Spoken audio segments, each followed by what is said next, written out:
బాధలలో నన్ను బలపరచే నీ వాక్యం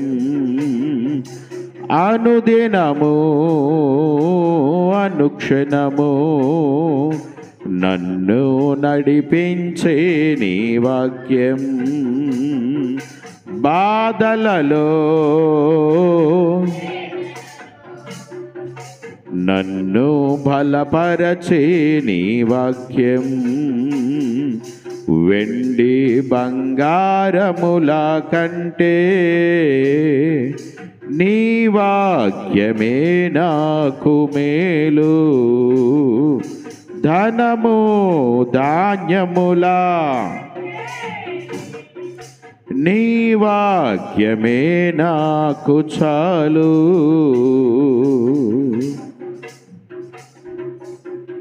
హల్లెలూయా హల్లెలూయా హల్లెలూయా. ఏమన్నా అందరూ సంతోషంగా ఉన్నారుగా?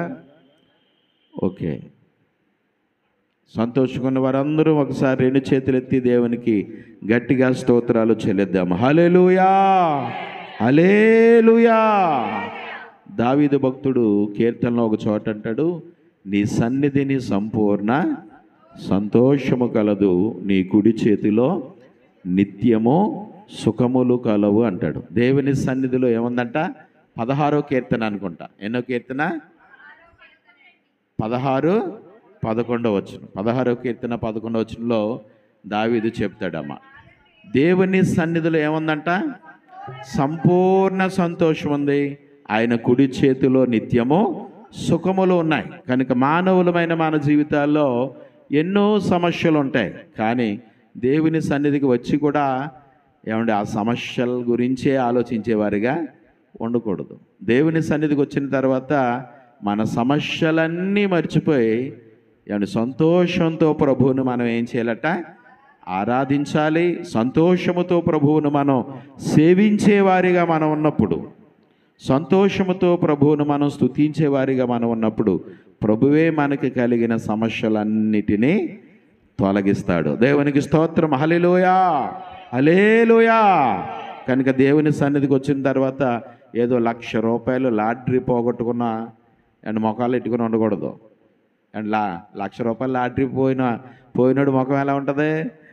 ఏమండి, కొంతమంది అలా ఉంటారు దేవుని సన్నిధిలో కూడా. అలా ఉండకూడదు. దేవునికి స్తోత్రం. హల్లెలూయా. సంతోషంతో ప్రభువుని మనం ప్రభు సన్నిధిలో ఆయనను స్తుతించేవారిగా మనం ఉన్నప్పుడు ఏమండి ఆయన సన్నిధిలో దొరికే సంపూర్ణ సంతోషాన్ని మనం అనుభవించగలం, పొందుకోగలం అనే విషయాన్ని మనం గమనించాలి. ప్రియులారా, ఈ సమయంలో కొంతసేపు దేవుని వాక్యాన్ని మనం విందాం. మరి ఈ దినాన్ని మరి వాక్యం చెప్పడానికి దేవుడు నన్ను ప్రేరేపించలేదు కనుక మా కుమారుడికి నేను అవకాశం ఇచ్చాను. దేవునికి స్తోత్రం. హల్లెలూయా. ప్రియులారా, మరి ఈ సమయంలో దేవుడు మాకు ఇచ్చిన కుమారుడు పాస్టర్ జాన్ పీటర్ గారు ఈ సమయంలో మనకి దేవుని వాక్యాన్ని అందిస్తారు. అందరూ కూడా శ్రద్ధగా దేవుని వాక్యాన్ని మనం విందాం. ప్రియులారా, ఈ సమయాన్ని పాస్టర్ జాన్ పీటర్ గారికి నేను ఇస్తూ ఉన్నాను.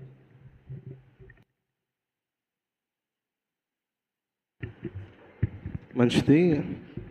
తండ్రి అయిన దేవుని నుండి, ప్రభు అయిన యేసుక్రీస్తు నుండి కృపా సమాధానములు మనందరికీ మెండుగా కలుగునుగాక. ఆమేన్. నమ్మిన వారు ఆమేన్ చెప్దాం. ఆమేన్. ఇక సమయంలో తల వంచినట్లయితే, కళ్ళు మూసుకుని తల వంచినట్లయితే చిన్న ప్రార్థనతో వాక్య భాగంలోనికి వెళదాం. మా పరమ తండ్రి, నీ యొక్క కృపాతిశయములను బట్టి నీకు స్తోత్రాలు. ఇంతవరకు నువ్వు పాటల ద్వారా నేను స్తుతించి, స్తుతి ఆరాధన ద్వారా నీ నామమును మహింపరచి, ఇక సమయంలో వాక్య భాగంలోనికి మేము వెళ్ళడానికి మీరు కృప చూపిస్తూ ఉన్నారు. అందుని బట్టి స్తోత్రాలు. నిలబడిన నేను నీకు చేతులుగా అప్పగించుకుంటూ ఉన్నాను.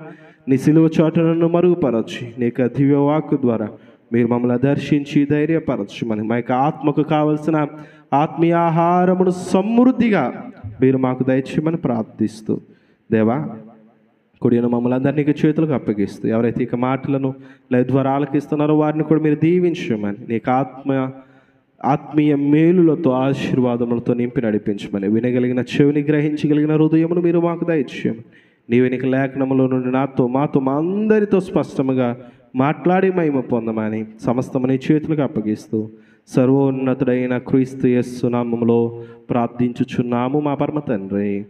ఆమేన్. ఆమేన్. ఈ సమయంలో మొట్టమొదటిగా సమయం ఇచ్చిన దేవాదేవునికి నా వందనాలు. అలాగే దైవజన నాన్నగారికి, అమ్మగారి కొడుకుని మీ అందరికీ ప్రభు పేరట నా యొక్క వందనాలు. ఇక సమయంలో ఏం చెప్దాం అనుకున్నప్పుడు కీర్తన గ్రంథంలో నుండి 31వ సంకీర్తన 19వ వచనములో దావీదు దేవునికి ప్రార్థన చేస్తూ 31వ కీర్తనలో 19వ వచనంలో ఒక మాటను పలుకుతూ ఉన్నాడు.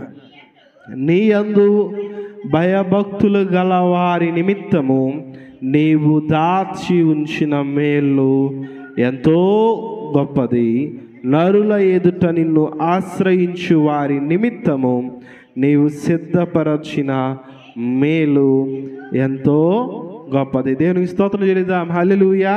ఇక కీర్తన గురించి మనం ఆలోచన చేస్తే ప్రధాన యాజకుడు, ప్రధాన గాయకుడు అయిన దావీదు యొక్క కీర్తనను రచించినట్లుగా మనము చూడగలం. ఆ యొక్క కీర్తన పైన మనం చూడగలం ప్రధాన గాయకునికి దావీదు కీర్తన రాస్తూ ఉన్నాడు. ఎప్పుడు రాస్తూ ఉన్నాడు అని అంటే యొక్క సందర్భం ఎలాంటిది అని బైబిల్ పండితులు చెప్పారంటే, ఒకటి తన కుమారుడైన అబ్షాలోము తనను చంపడానికి తిరిగినప్పుడు, రెండు తనను హింసించడానికి తన కుమారుడైన అబ్షాలోము తిరిగినప్పుడు, రెండవది తనను హింసించడానికి తనను చంపడానికి తన మామగారైన సౌలు దావీదును హింసించడానికి దావీదును తరుముతూ ఉన్నప్పుడు, వెతుకుతూ ఉన్నప్పుడు, దావీదు తన యొక్క జీవితంలో శాంతి, సమాధానం, నెమ్మది, సుఖ సంతోషాలన్నిటికీ దూరమైనప్పుడు, తన యొక్క వేదనలో, తన యొక్క బాధలో దావీదు దేవునికి రాసుకుంటున్న ఒక కీర్తన, ఒక ప్రార్థన, ఒక విజ్ఞాపన, ఒక విన్నతి యొక్క 31వ కీర్తనలో మనం చూడగలం. ఇక 31వ కీర్తనను 3 భాగాలుగా మనం విభజించగలం. 1వ వచనం నుండి 8వ వచనం వరకు కూడా దావీదు దేవునిపై ఉన్న నమ్మకాన్ని మనం చూడగలం. అంతేకాదు దావీదు విడుదల కొరకు, తన యొక్క శత్రువుల నుండి, తనను హింసించే వారి నుండి, తనను బాధించే వారి నుండి విడుదల కొరకు చేసే ప్రార్థనగా మనం చూడగలం. అలాగనే 9వ వచనం నుండి 18వ వచనం వరకు కూడా దేవుని దయను వెతుకుతున్న వ్యక్తిగా దావీదు మనకు కనబడతాడు. తన యొక్క శ్రమ ఎలాంటిదో దేవునికి వివరిస్తూ, తన యొక్క పరిస్థితి ఎలాంటిదో వివరిస్తున్న దావీదు ఈ యొక్క 31వ కీర్తన 9 నుండి 18వ వచనం వరకు మనం చూడగలం. అంతేకాదు ఈ యొక్క 31వ కీర్తన 19 నుండి 24 చివరి వచనం వరకు మనం చూసినట్లయితే దేవుని యొక్క గొప్పతనమును బట్టి, తన శ్రమలో, తన శోధనలో, తన ఇరుకులో శత్రువు దావీదును తరుముతూ ఉన్న దావీదుకి దేవుని యొక్క కృప ఎంతగా బలపరుస్తూ ఉందో, దావీదు పట్ల దేవుని యొక్క కృప ఎంత అధికముగా ఉందో, దావీదుతో పాటు దేవుని యొక్క సన్నిధి ఎంత బలముగా ఉందో దావీదు చూచి దేవునికి కృతజ్ఞతాస్తుతులు చెల్లించినట్లుగా మనము ఈ యొక్క కీర్తన 19వ వచనం నుండి 24వ వచనం వరకు మనం చూడగలం. అంతేకాదు 24వ వచనం మనం చదివినట్లయితే, యెహోవా కొరకు కనిపెట్టువారులారా మీరందరూ మనస్సున ధైర్యము వహించి నిబ్బరముగా ఉండండి. దావీదు తన శ్రమలో తన విశ్వాసాన్ని కోల్పోకుండా ఉండడం ఒక విషయం అయితే, దావీదు తన యొక్క శ్రమలో, తన యొక్క బాధలో, తన యొక్క ఇబ్బందులలో విశ్వాసంను కోల్పోకుండా దేవుని మీద ఆధారపడుతూ దేవునికి ప్రార్థన చేస్తూ, ఆ శ్రమలో కూడా దేవుడు ఎంత మంచిగా, ఎంత దయగా, ఎంత కృపగా దావీదు పట్ల ఉన్నాడో దావీదు చూస్తూ విశ్వాసంతో ఇక మాటలను పలుకుతూ మళ్ళీ విశ్వాసులమైన మనకు చెప్తున్నాడు ఏమనంటే, యెహోవా కొరకు కనిపెట్టుకున్న వారిలారా, ఇదిగో నీవు దేవుని కొరకు కనిపెట్టుకున్నావు కదా, నీవు నీ యొక్క ప్రస్తుత స్థితిగతులను చూసి నీవు బాధపడకు, ఎందుకంటే ధైర్యము వహించు, నిబ్బరముగా ఉండు, నీవు నేను సేవించున్న దేవుడు ఆయన నీ కొరకు నా కొరకు దాచి ఉంచే దేవుడని నీతో నాతో దావీదు చెప్తూ ఉన్నాడు. ఇక ఉదయకాల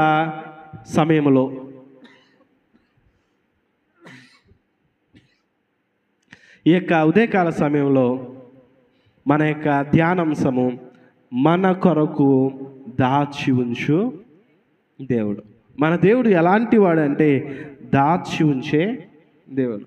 ఆయన మొట్టమొదటిగా ఏమి దాచి ఉంచాడు అని అంటే ఇక్కడ భక్తుడు అంటున్నాడు, నీ యందు భయభక్తులు గల వారి నిమిత్తము నీవు దాచి ఉంచిన మేలు ఎంతో గొప్పది. How great is the goodness is saved for those who have faith and reverence. You have fear and reverence of you. నీ యందు భయము భక్తి కలిగిన వారి నిమిత్తము నీవు దాచి ఉంచిన, నీవు పక్కకి పెట్టిన మేలు ఎంతో గొప్పది. మొట్టమొదటిగా మన దేవుడు మన కొరకు మేలును దాచి ఉంచే దేవుడు. ఆయన నీ కొరకు నా కొరకు ఉద్దేశించినది ఎన్నడూ కీడు కాదు. ఒక్కొక్కసారి మనకు అది కీడుగా కనిపించిన దేవుడు మాత్రం మనకు మేలే చేసే దేవుడు. ఆయన మనకు మేలు చేసే దేవుడు.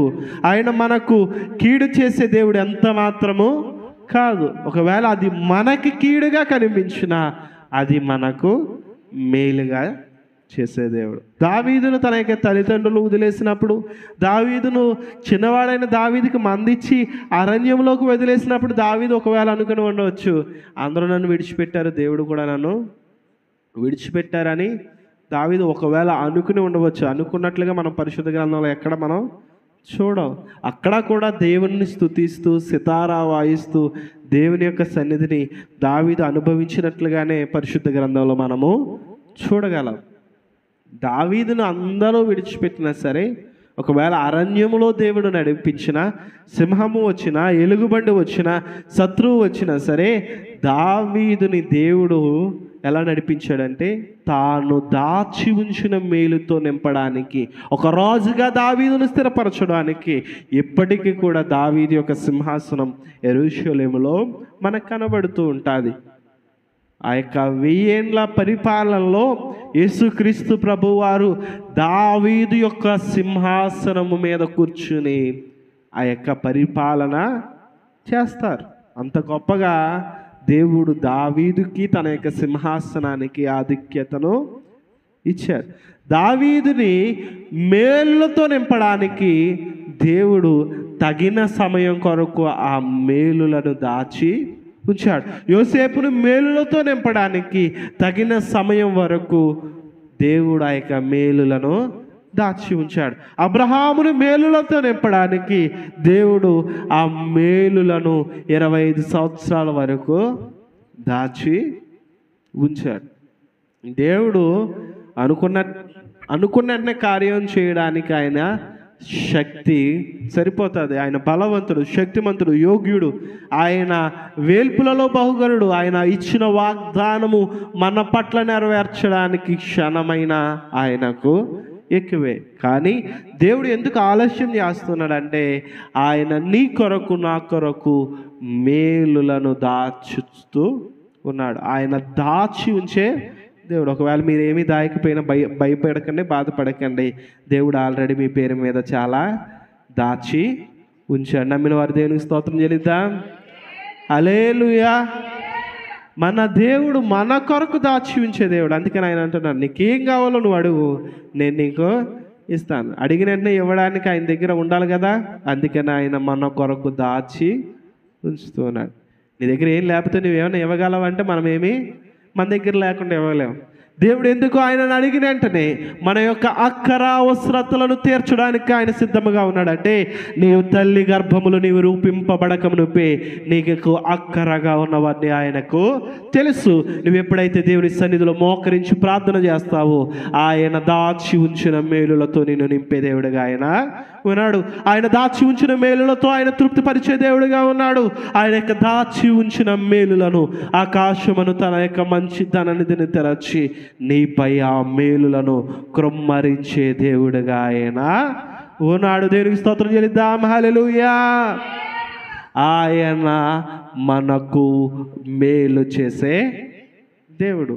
ఆయన మంచివాడు, ఆయన మేలు చేసే దేవుడు. నీ కోసం నా కోసం ఆయన దాస్తూ ఉన్నాడు. ఏంటంటే మేలులను దాస్తూ ఉన్నాడు. ఒకవేళ అది ఆలస్యమైన దేవుడు ఆలస్యమయ్యే కొలది అది మేలు అనేది ఇంకా పెద్దగా పెరుగుతూ ఉంటుంది. అవునండి కాదా? మీరు ఏంటంటే ఒక డిబ్బీ కొన్ని డబ్బులు వేస్తూ ఉంటే అది పగలగొట్టడానికి లేట్ అయ్యి కొద్దీ డిబ్బీ నిండుతుందా నిండదా? నిండుతూ ఉంటుంది. మన డబ్బులు కడుతూ ఉండే కొద్దీ మనం తీసుకునేటప్పుడు లేట్ అవుతూ ఉంటాయి, అది ఇంకా పెరుగుతూ పెరుగుతూ ఉంటుంది. దేవుడు కూడా మీరు ఒకవేళ డబ్బులు దాయకపోయినా, మీరేం దాయకపోయినా సరే దేవుడు దాస్తూ ఉన్నాడు.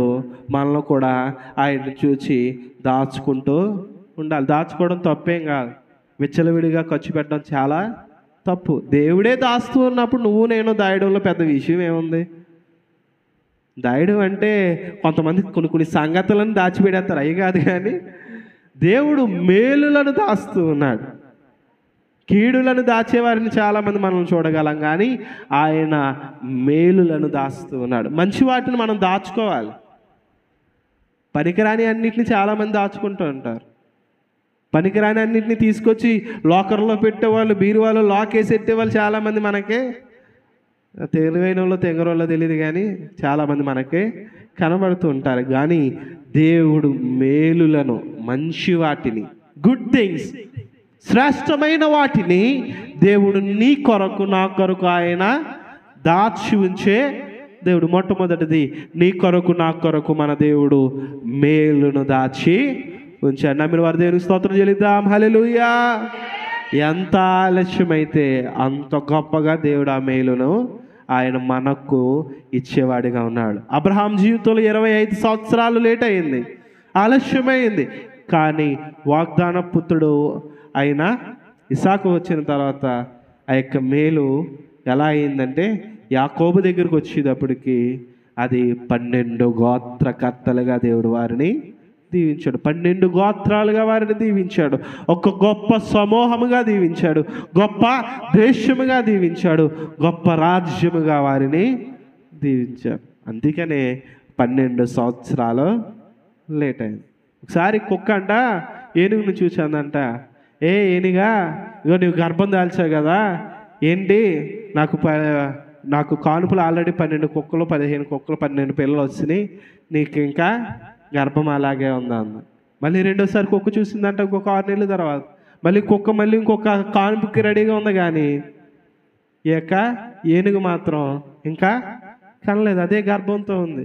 ఏంటి ఇలా ఉన్నావు, నీకేమైనా ప్రాబ్లం ఏమో చూపించు అంటే, నువ్వు కుక్కవే, అది అరిస్తే అది నిలబడితే భూమికి ఏం భారం కాదు, కానీ నేను ఏనుగుని, నా బిడ్డ తన్నితే నడిస్తే భూమి కూడా కంపిస్తుంది, దద్దరిల్లుతుంది. అది నీ పిల్లలకి నా పిల్లలకి ఉన్న తేడానే. నువ్వు ఊరిక అరిసే బుద్ధి నీదైనా నా మీద నువ్వు అరకని చెప్పిందంట. ఏంటి? ఏనుగు కుక్కతో.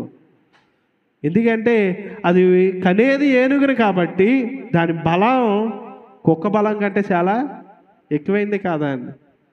ఒక్కొక్కసారి మేలు జరిగేటప్పుడు లేట్ అవుతూ ఉంటుంది, కానీ దేవుడు ఖచ్చితంగా ఆలస్యం ఆయన చేసిన అన్యాయం ఆయన చేసే దేవుడు కాదనే విషయాన్ని మనము గమనించాలి. దావీదు అంటున్నాడు, మొట్టమొదటిది ఎవరైతే దేవుని యందు భయభక్తులు కలిగి ఉంటారో, ఎవరైతే దేవుని సన్నిధిలో ప్రార్థన చేస్తూ ఉంటారో, ఎవరైతే దేవుని సన్నిధిలో కనిపెడుతూ ఉంటారో, ఎవరైతే దేవుని యొక్క సన్నిధిలో విజ్ఞాపన చేస్తూ ఉంటారో, ఆ వారి కొరకు దేవుడు మేళ్లను దాచి ఉంచాడు. అంతేకాదు, ఆయన మేళ్లను ఎందుకోసం దాచి ఉంచాడంటే, మనం చూసినట్లయితే కీర్తన గ్రంథము 56వ కీర్తన 8వ వచనంలో భక్తుడు అంటాడు, నా సంచారములను నీవు లెక్కించి ఉన్నావు, నా కన్నీళ్ళు నీ బుడ్డెలో ఉంచబడి ఉన్న. 56వ కీర్తన 8వ వచనం, నా కన్నీళ్ళు నీ బుడ్డిలో ఉంచబడి ఉన్నవి, అవి నీ కవిలలో కనబడును కదా. దేవునికి స్తోత్రం చెల్లిద్దాం. హల్లెలూయా.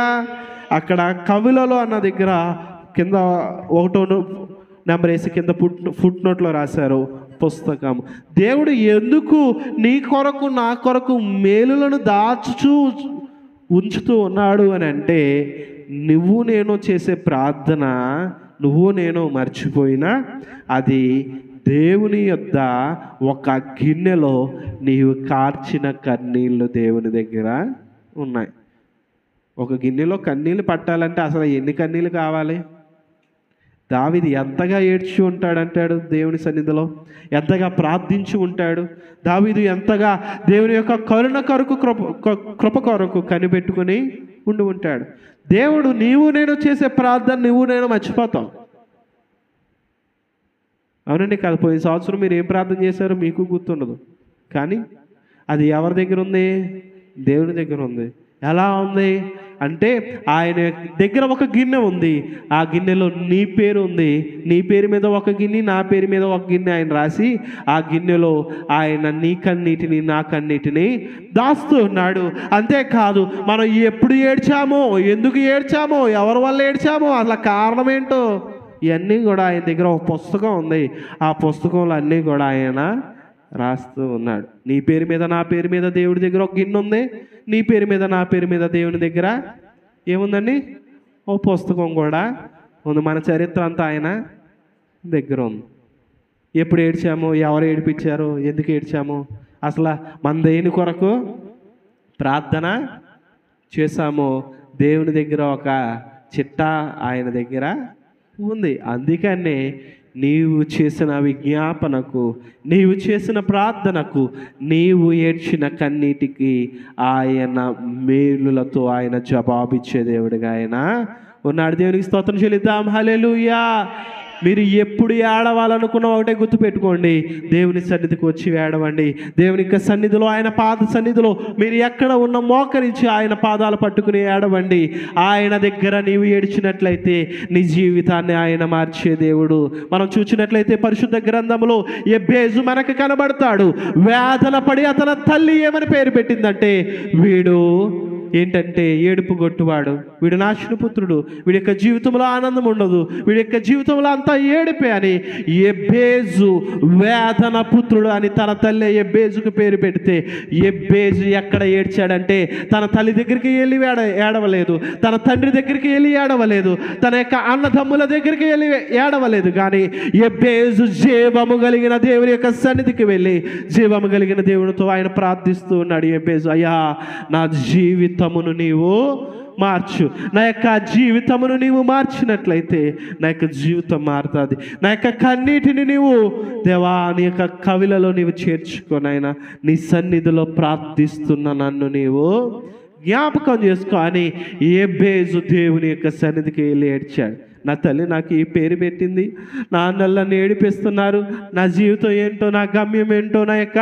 గురి ఏంటో, నా జీవితం ఎలా ఉంటుంది అని యెబేజు ఎవరి మీద పడి ఏడవలేదు, ఎవరి దగ్గరికి వెళ్ళి ఏడవలేదు. కానీ యెబేజు జీవము కలిగిన దేవుని యొక్క సన్నిధికి వెళ్ళి జీవము కలిగిన దేవునితో ఆయన ప్రార్థిస్తూ ఉన్నాడు. ఏంటంటే, దేవా నా జీవితమును మార్చు, నా యొక్క బ్రతుకును మార్చు, నీవు నన్ను నిశ్చయముగా దీవించు, నిశ్చయముగా నీవు నన్ను ఆశీర్వదించు, నా యొక్క సరిహద్దులన్నీ విశాలపరచు, నీ యొక్క చెయ్యి నాకు ఉండా దయచేయి, నీ చెయ్యిని నాకు తోడుగా ఉండా నీవు నాకు దయచేయని యెబేజు దేవుని సన్నిధిలో ప్రార్థించినప్పుడు దేవుడు అట్టి రీతిగా యెబేజును దీవించాడు. మనం చూసినట్లయితే నీవు నేను ఏడ్చే ప్రతి ఏడుపు, ప్రతి కన్నీళ్ళు అది ఎక్కడంటే దేవుని సన్నిధిలో నీవు నేను విడిచే ప్రతి కన్నీళ్ళు కూడా దేవుని దగ్గర లెక్క అనేది ఉంది. ఒకవేళ మిమ్మల్ని ఎవరన్నా కొట్టినా, ఎవరన్నా తిట్టినా, ఏమన్నా అన్నా సరే మీరు ఎక్కడికి వెళ్ళి ఏడాలంటే వాళ్ళ ముందు ఏడవడం కాదు, కానీ దేవుని దగ్గరికి వెళ్ళి మనము ప్రార్థించినట్లయితే, దేవుని దగ్గరికి వెళ్ళి ఏడ్చినట్లయితే, దేవుని దగ్గరికి వెళ్ళి కన్నీరును కాల్చినట్లయితే ఆయన నీకు నాకు ఒక గిన్నె ఏర్పరిచి ఉంచాడు. ఆ గిన్నెలో ఆ కన్నీటిని ఆయన నింపి, ఆ కన్నీటిని ఆయన పుస్తకములో ఆయన రాసి ఆయన దానికి గొప్ప జవాబునిచ్చే దేవుడిగా ఆయన ఉన్నాడు. దేవునికి స్తోత్రం చెల్లిద్దాం. హల్లెలూయా.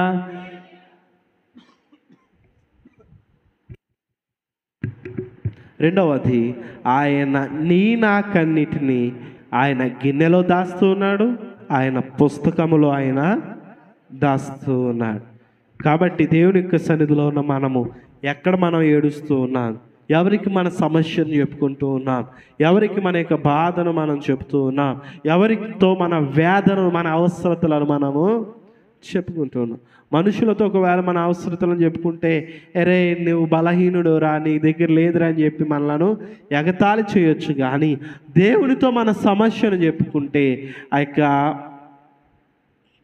మాట ఆయన ఆలకించి మనలను ఆయన ఆ సమస్య నుండి విడిపించే దేవుడిగా ఉన్నాడు. అందుకని ఒక పాట ఉంటుంది, యేసుతో ఒక చిన్న మాట చిక్కు తీర్చును. ప్రభు యేసుతో ఒక చిన్న మాట చిక్కు తీర్చును. నీ బాధ ఏదైనా, నీ కష్టము ఏదైనా, ప్రభు యేసుతో ఒక చిన్న మాట చిక్కు తీర్చును. ప్రభు యేసుతో ఒక చిన్న మాట చిక్కు తీర్చును. హల్లెలూయా. ఈ పాట చాలా పాత పాటనా, నాకు ఈ యొక్క లైనే వచ్చు.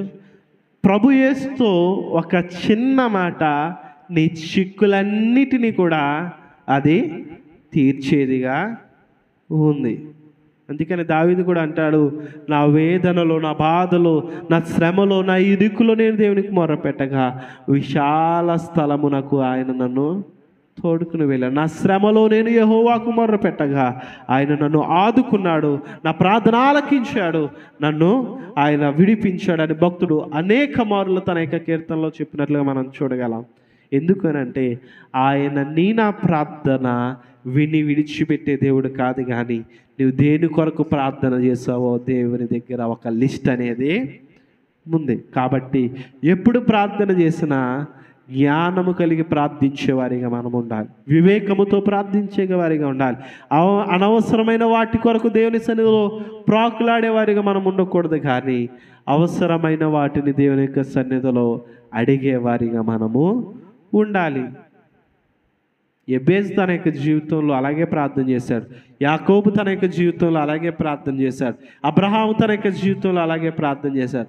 అనవసరమైన వాటి గురించి వారు ఎప్పుడు దేవుని సన్నిధికి వెళ్ళలేదు, కానీ వారి యొక్క అక్కర ఏమిటో వారు ఎరిగి దేవుని యొక్క సన్నిధిలోకి వెళ్ళి, దేవా నీ పాద సన్నిధిలో ఉన్న మమ్మలను మీరు జ్ఞాపకం చేసుకున్నాని అనేక మారులు దేవుని యొక్క పాద సన్నిధిలో గడిపిన విశ్వాస వీరులను మనము పరిశుద్ధ గ్రంథంలో చూడగలం. రెండవది, దేవుడు మన యొక్క కన్నీటిని ఆయన ఎందులో దాస్తున్నాడండి? కవులలో దాస్తున్నాడు, గిన్నెలలో దాస్తూ ఉన్నాడు. రెండవది, పుస్తకములో ఆయన దాస్తూ ఉన్నాడు. మూడవదిగా మనం చూసినట్లయితే ఆయన నిన్ను నన్ను కూడా ఆయన దాస్తూ ఉన్నాడు. ఏం దాస్తూ ఉన్నాడండి? నీ కోసం మేలులను దాస్తూ ఉన్నాడు, నీవు చేసే ప్రార్థన ఆయన దాస్తూ ఉన్నాడు. టోటల్గా ఆయన నిన్ను నన్ను కూడా ఆయన తన రెక్కల నీడలో మనలను దాస్తున్నాడు. మనం చూసినట్లయితే యెషయా గ్రంథము 49వ అధ్యాయము 2వ వచనంలో మనం చూడగలం. మొదటి నుండి చదువుదామండి. ద్వీపములారా నా మాట వినుడి, దూరమునున్న జనులారా చదివేయండి.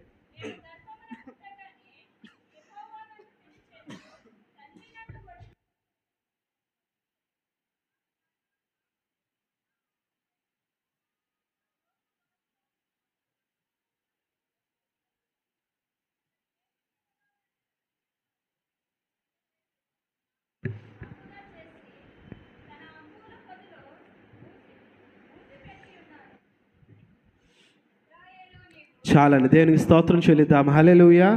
49వ అధ్యాయము 2వ వచనంలో ఇక మాటను చూడగలం.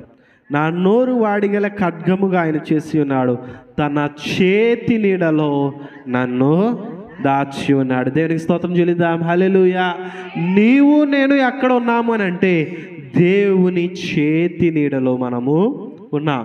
ఒక కోడి తన యొక్క పిల్లలను తన రెక్కల నీడలో ఎలా అయితే కప్పుతాదో దేవుడు తన యొక్క సజీవమైన రెక్కల నీడలో, ఆయన యొక్క సజీవమైన చేతులలో, ఆయన యొక్క బలిష్టమైన చేతులలో, ఆయన యొక్క చేతి నీడలో నిన్ను నన్ను కూడా ఆయన దాస్తూ ఉన్నాడు. ఎప్పుడు మనం దాస్తాం దేన్నైనా మనం ఎప్పుడు దాస్తాం చెప్పండి? అది విలువైనదైనప్పుడు దాస్తాం. అవునండి కాదా?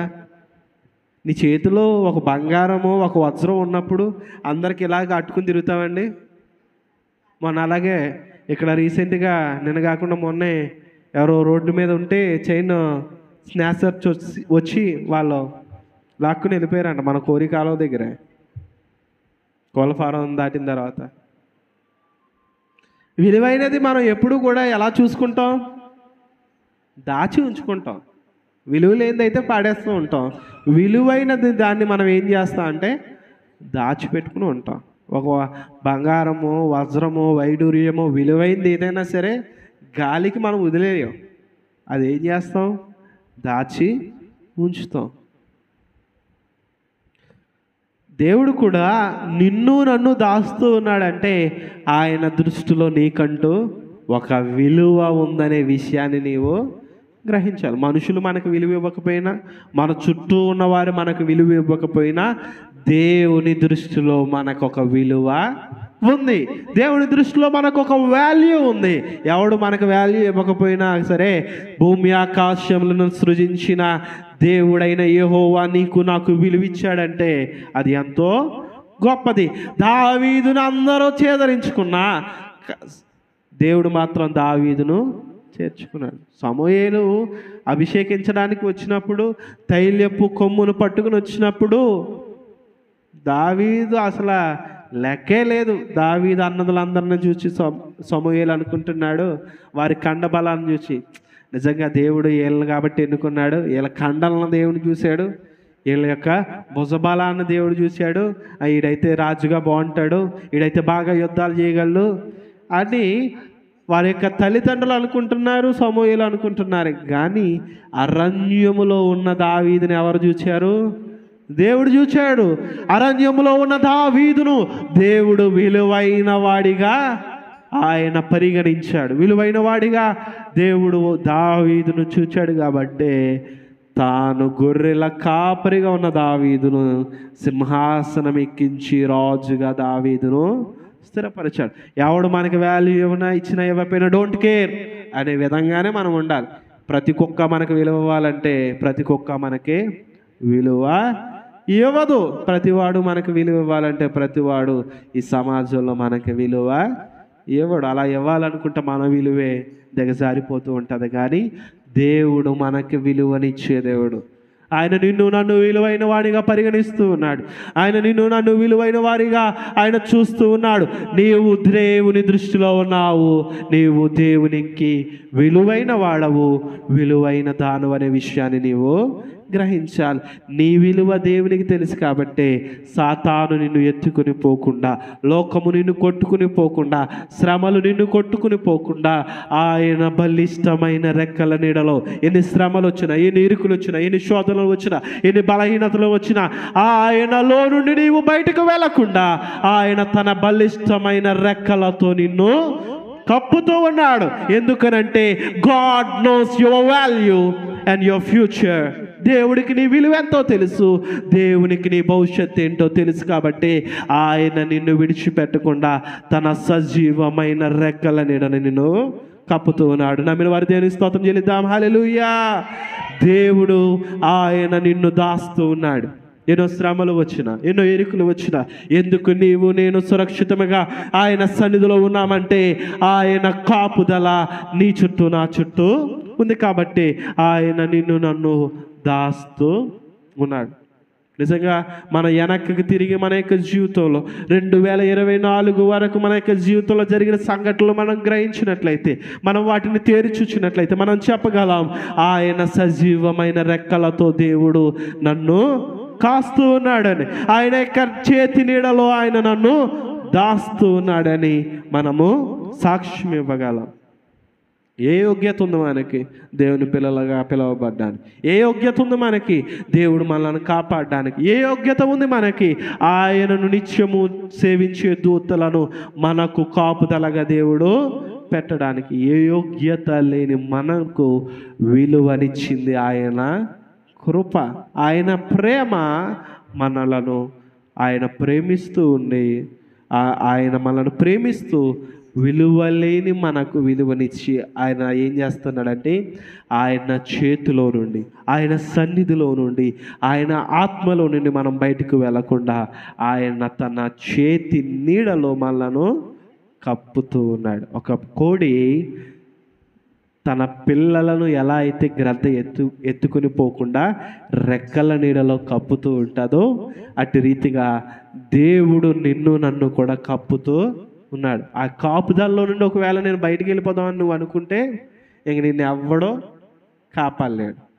దేవుడి యొక్క కాపుదలలో నుండి, దేవుడు యొక్క సెక్యూరిటీలో నుండి, దేవుడు మన చుట్టూ ఉంచే ఆయన కంచెలో నుండి మనం బయటికి వెళితే మనం ఏమీ చేయలేం. కోడి పైన గ్రద్దను చూసి కోడి పిల్లలన్నిటిని కొకరొక్క అని చెప్పి కేకెత్తూ ఉంటే కొన్ని తెలివైన కోడి పిల్లలు ఉంటాయి కదా, అనుకుంటుంటాయంట మా అమ్మ ఎప్పుడు చెడ్డది, ఎప్పుడు లోకం ఎంత అందమైనది దాన్ని ఎప్పుడు చూడనివ్వదు, మా అమ్మ నాకు గొలిసేసేస్తూ ఉంటుంది, మా అమ్మ నన్ను తిరగనివ్వదు, మా అమ్మ నన్ను ఎప్పుడు బయట పంపించదు, బయట ఎంత అందమైన ప్రపంచం ఉందని కోడి ఎగిరి గంతేసుకుంటూ అది అప్పుడే నడక నేర్చుకుంటుంది, అప్పుడే ఎగరడం నేర్చుకుంటుంది కదా. లైట్గా ఎగురుతూ నడుస్తూ ఉంటే తల్లి కూడా అంటదంట కొక్కరొక్క అని పిల్లల్ని, రండిరా అని మీరు నా దగ్గరికి రండి అని పిల్లల్ని పిలుస్తుంటే ఈ పిల్ల కోళ్ళు ఉంటాయి కదా, వాళ్ళకి ఏం తెలుసు పాపం, పైన గద్ద తిరుగుతుంది అది వచ్చి ఎత్తుకుని పోతుందని, దీనికి ఏం తెలియక ఇది తిరుగుతూ ఉంటే ఏ పిల్ల అయితే ఆ యొక్క తల్లి నీడలోనికి రాదో ఆ పిల్లని గ్రద్ద ఏం చేస్తుంది, వస్తుంది, హఠాత్తుగా అది ఎత్తుకుని పోద్ది. ఎత్తుకుని పోయేటప్పుడు పిల్ల అనుకుంటుందంటే పిల్లకోడి మా అమ్మ ఎంత చెడ్డదో, ఎంత అందమైగా గద్దనని తిప్పుతూ ఉంటే కొక్కరొక్క అని కేకేసి నన్ను బంధించేద్దాం అనుకుంటుంది, నా ఫ్రీడమ్ని లాగేసుకుందాం అనుకుంటుంది, నాకు అన్నీ కూడా దూరం చేద్దాం అనుకుంటుంది అని పిల్ల అనుకుంటుంది. ఈ యొక్క గ్రద్ద పైకి తీసుకెళ్ళి తిప్పి చివరికి దానిని చంపుకుని తినేస్తూ ఉంటుంది. చాలాసార్లు మనం అదే అనుకుంటాం, దేవుని విడిచి లోకంలోకి వెళ్తే ఎంత ఆనందమో, దేవునిలో ఉన్న రిస్ట్రిక్షన్స్ అసలు ఎన్ని, దేవుడు ఎట్టిన నిబంధనలు ఎన్ని, నువ్వు మంచిగా ఉండాలి, మంచిగా మాట్లాడాలి, అందరితో మంచిగా ఉండాలి, ప్రార్థన చేయాలి, అనుదినము బైబిల్ చదవాలి, అనుదినం ప్రార్థన చేయాలి, ఇవన్నీ కష్టం. అదే మనం ఫ్రీడంగా ఉంటే మనకి ఇష్టం వచ్చింది చేసుకోవచ్చు, ఇష్టం వచ్చినట్లుగా ఉండొచ్చు, లోకం ఎంతో అందంగా మనకు చాలా బాగా అప్పుడు కనబడుతూ ఉంటుంది. కానీ చివరికి తండ్రిని విడిచిపెట్టిన చిన్న కుమారుడు ఎలా అయితే చెడిపోయాడో అటు రీతిగా చాలామంది లోకంలో దేవుని యొక్క చేతిని విడిచిపెట్టి, దేవుని యొక్క కాపుదలను విడిచిపెట్టి, దేవుడు ఎంతో అందంగా వారిని చూస్తూ ఉంటే వారి యొక్క విలువను వాళ్ళే పోగొట్టుకుని నాశనమయ్యే వారిని అనేక మందిని లోకంలో మనము చూడగలం. కానీ దేవుడు అంటున్నాడు, ఇక్కడ భక్తుడు అంటున్నాడు, ఆయన చేతిలో నన్ను దాచాడు, తల్లి గర్భములో నేను రూపింపబడక మునుపే దేవుడు నన్ను చూచాడు, ఆయన నన్ను తన చేతి నీడలో దాచాడు. ఈనాడు దేవుని సన్నిధిలో ఉన్న నిన్ను నన్ను కూడా నేను రూపింపబడక మునిపే దేవుడు నిన్ను నన్ను చూశాడు, నిన్ను నన్ను ఆయన చేతి నీడలో ఆయన దాస్తూ ఉన్నాడు. నేను చేసే ప్రార్థన దేవుని యొక్క సన్నిధిలో, ఆయన కవులలో, ఆయన ఎదుట ఉన్న బుడ్డెలలో ఆయన దాచి ఉంచాడు. నీ కొరకు నా కొరకు ఆయన మేలులను దాచి ఉంచాడు. దేవుని సన్నిధిలో మనం ఎప్పుడైతే ప్రార్థిస్తామో, దేవునితో ఎప్పుడైతే మనం ఉంటామో, ఆయన చేతి నీడలో ఎప్పుడైతే మనము ఉంటామో అప్పుడు మనము సురక్షితముగా ఉంటాం, భద్రముగా ఉంటాం, ఆనందంగా ఉంటాం. ఆయన దాచి ఉంచిన మేలులను మనము స్వతంత్రించుకుంటాం. అట్టి కృప ధన్యత దేవుడు మనందరికీ దయచేయునుగాక. ఆయన దాచి ఉంచిన మేలులతో, నీ కొరకు దాచి ఉంచిన మేలులతో ఆయన నిన్ను, నీ కుటుంబాన్ని నింపి తృప్తి పరచునుగాక. ఆమె నీ సమయంలో మోకరించి ఇచ్చిన ప్రార్థన చేసుకుందాం. ఆయన దాచి ఉంచే దేవుడు. తల్లి గర్భములో నీవు రూపింపబడక మునిపే నీ కొరకు ఆయన మేలులను దాచి ఉంచిన దేవుడు. ఆయన కన్నులు నిన్ను చూచాయి. తల్లి గర్భములు నీవు రూపింపబడక మునిపే ఆయన నీకు సహాయకుడిగా ఉన్నాడు. ఆయన నీకు సహాయం చేస్తూ ఉన్నాడు. కొన్ని నిమిషంలో దేవుని సన్నిధిలో ప్రార్థన చేద్దాం. ఆయన దాచి ఉంచే దేవుడు. మొట్టమొదటిది, ఆయన నీ కొరకు దీవెనలను మేలులను దాచి ఉంచే దేవుడు. రెండవదిగా, ఆయన నీ యొక్క ప్రార్థన ఆయన దాచి ఉంచుతూ ఉన్నాడు. నీ ప్రార్థనలన్నీ దేవుని దగ్గర ఉన్నాయి. కొన్నేళ్ళతో అంటూ ఉంది దూత, నీ ప్రార్థనలు, నీ ధర్మ కార్యాలు దేవుని యొద్ద జ్ఞాపకార్థముగా ఉన్నాయని చెప్తుంది. దేవుని యొక్క సన్నిధిలో ఉన్న మన ప్రార్థన దేవుని యొద్ద జ్ఞాపకార్థముగా ఉంది. ఆయన నిన్ను నన్ను తన చేతి నీడలో ఆయన దాచి ఉంచాడు.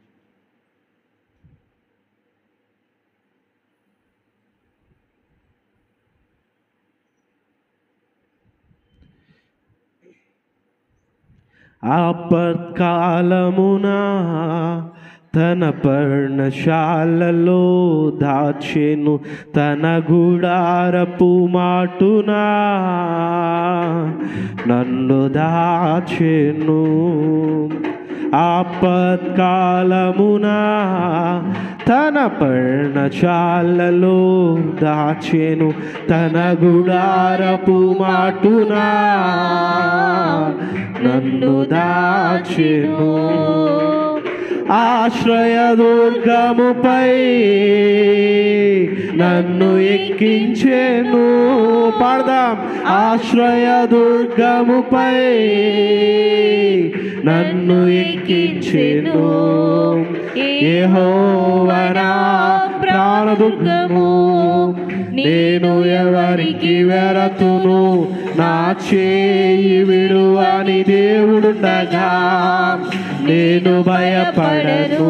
పాడదామందరం. యెహోవా నా ప్రాణదుర్గము, నేను ఎవరికి వెరతును. నా చేయి విడువని దేవుడుండగా నేను భయపడను.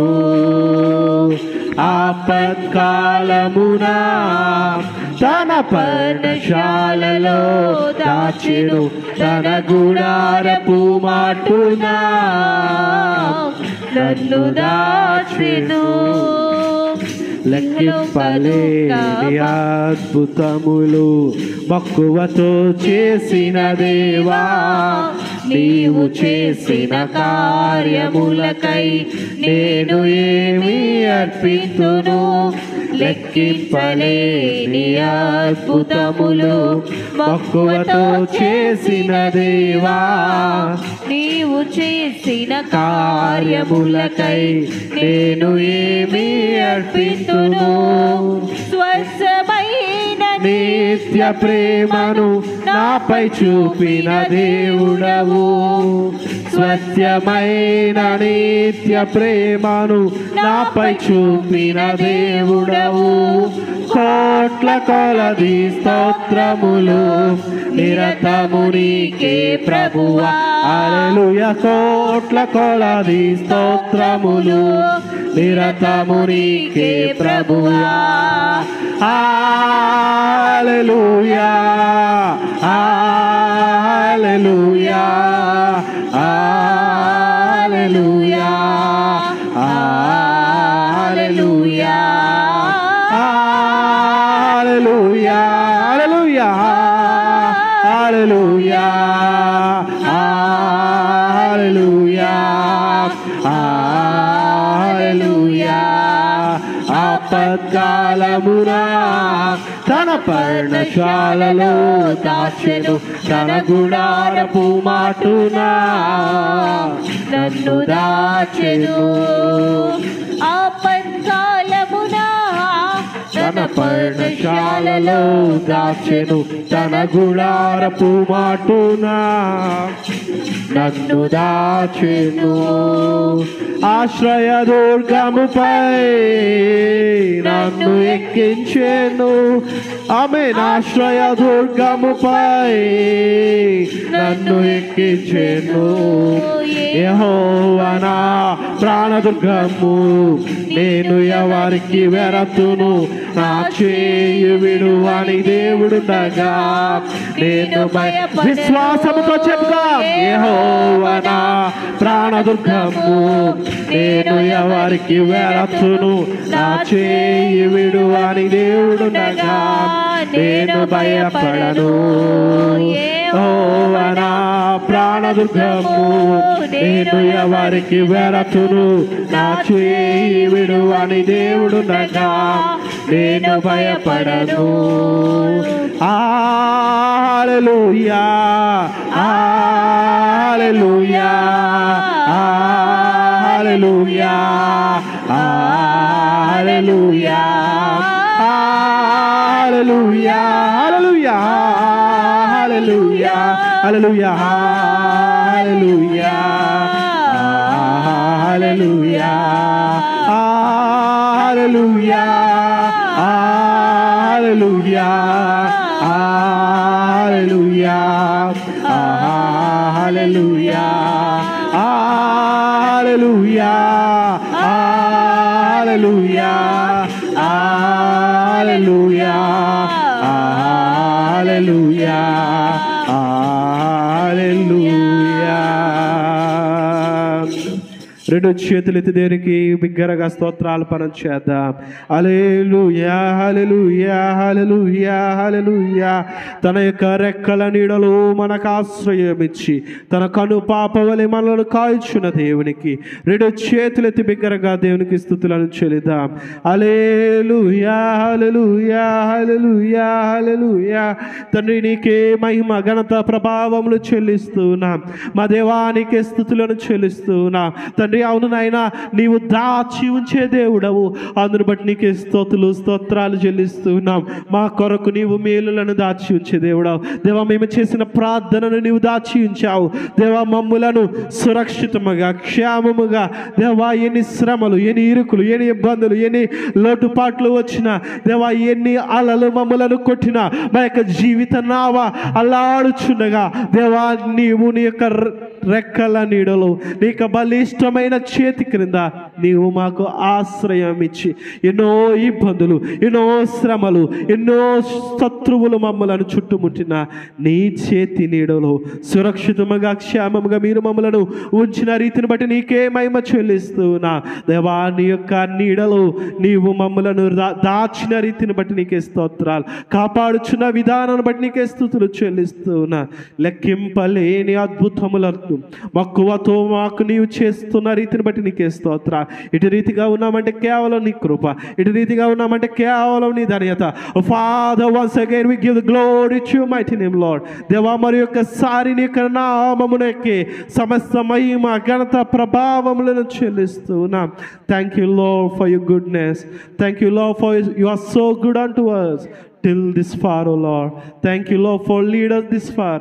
దేవా ఇంతవరకును మీరు మాకు దేవా సహాయకుడిగా ఉన్న రీతిని బట్టి నీకే స్తోత్రాలు ఇంతవరకు నీవు మమ్మల్ని నడిపించిన రీతిని బట్టి నీకే స్తోత్రాలు దేవా నీ యొక్క కాపుదలను బట్టి నీ యొక్క సంరక్షణను బట్టి నీ యొక్క పోషణను బట్టి నీ యొక్క భద్రతను బట్టి ఇమ్మానుయేలుగా నీవు మాతో ఉండి నడచిన రీతిని బట్టి నీకే స్తుతులు చెల్లిస్తున్నాను తండ్రి ఎబేజును బట్ నీకే స్తోతులు ఎబ్బేజు ప్రార్థన చేస్తున్నప్పుడు తన కన్నీటిని నీవు చూచావు ఎబ్బేజు అడిగిన ప్రతి ఒక్క వరమును అనుగ్రహించావు ఎబ్బేజు నీకు మొర్ర పెట్టినప్పుడు తన జీవితమును మార్చావు నీ చేతిలో ఉన్న మమ్మలను మీరు జ్ఞాపకం చేసుకోండి నీ సన్నిధిలో ఉన్న మమ్మలను మీరు జ్ఞాపకం చేసుకోండి దేని కొరకైతే నీకు బిడ్డలు ప్రార్థిస్తున్నారు దేని కొరకైతే నీకు బిడ్డలు కన్నీటిని కారుస్తున్నారు వారి యొక్క ప్రతి ఒక్క కన్నీటి బొట్టును నీవు ఆనంద బాష్పాలుగా మార్చబోతూ ఉన్నావు అందరు బట్టి నీకే స్తుతులు చెల్లిస్తూ ఉన్నాను. దుఃఖమునకు ప్రతిగా సంతోషమునిచ్చి నీకు బిడలను మీరు ఆదరించబోతూ ఉన్నారు. అందును బట్టి నీకే మహిమ చెల్లిస్తూ ఉన్నాను. నీకు బిడలను వారి కుటుంబములను నిత్యమైన నీకు దీవెనలతో పర సంబంధమైన నీకు ఆశీర్వాదములతో పరము నుండి నీవు దీవించి ఆశీర్వదించి అభివృద్ధిపరచు. నీవే మహిమ ఘనత ప్రభావం పొందమని వినవాక్యాన్ని మనకి హృదయంలో పరచుని ఫలింపజేయండి. దుష్టుడు దాన్ని ఎత్తుకుని పోకుండా నీ కృపను కాపుదలను ఉంచమని, నీలో నాటబడి ఫలించి కృపాధన్యత భాగ్యములను మీరు మాకు దయచేయమని సమస్తము నీ చేతులకు అప్పగిస్తూ క్రీస్తు యేసు శక్తి కలిగిన నామములో ప్రార్థించి పొందుకునే నామం మా ప్రియ పరలోకపు తండ్రి. ఆమెను అందరూ ఆమెను చెప్దాం. ఆమె దేవుడు మిమ్మల్ని మీ కుటుంబంలో సమృద్ధిగా దీవించి ఆశీర్వదించి అభివృద్ధిపరచి విస్తరింపజేసి నడిపించునుగాక. ఆమెన్. అందరికీ వందనాలు. మరొకసారి ఇంకా సమయం ఇచ్చిన దేవాదేవునికి అలాగనే దేవదాసులు నాన్నగారికి అమ్మగారికి మీ అందరికీ ప్రభు పేరట నా యొక్క వందనాలు.